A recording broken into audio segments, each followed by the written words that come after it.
Happy Friday, everyone. I'm trying to be pumped up. It's been a long day and I'm super tired. And yeah, so I made one video and I said, man, I just don't look energetic enough. I look like I just got run over by a bus or a train. So here we have our pit conveyor, and I'm pretty excited about this.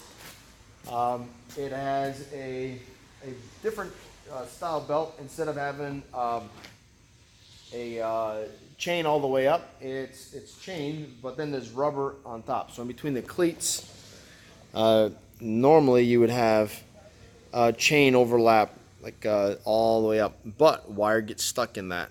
So this way here, the wire as it falls on here does not get stuck in anything. It goes all the way up. We have another section here we're going to be putting on, and all the way up into the shredder. The shredder's over behind the impact mill. So this here is the impact mill, 120 horsepower impact mill. And with this you can do meatballs, transformers, small motors, what else? Aluminum copper radiators. Pretty much anything you can dream of that's hard and it's about the size of your fist, a little bit bigger, can go in that machine.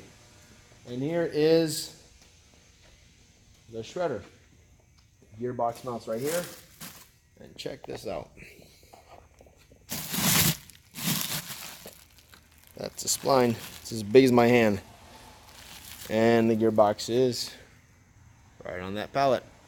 150 horsepower, high torque single shaft shredder.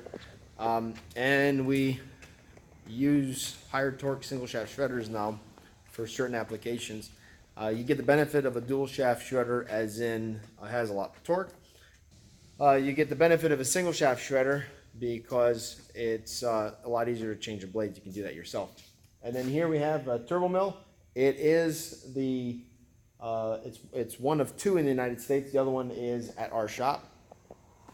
Water cooled, and that's 200 horsepower. So stay tuned. We'll talk to you soon. Have a good weekend.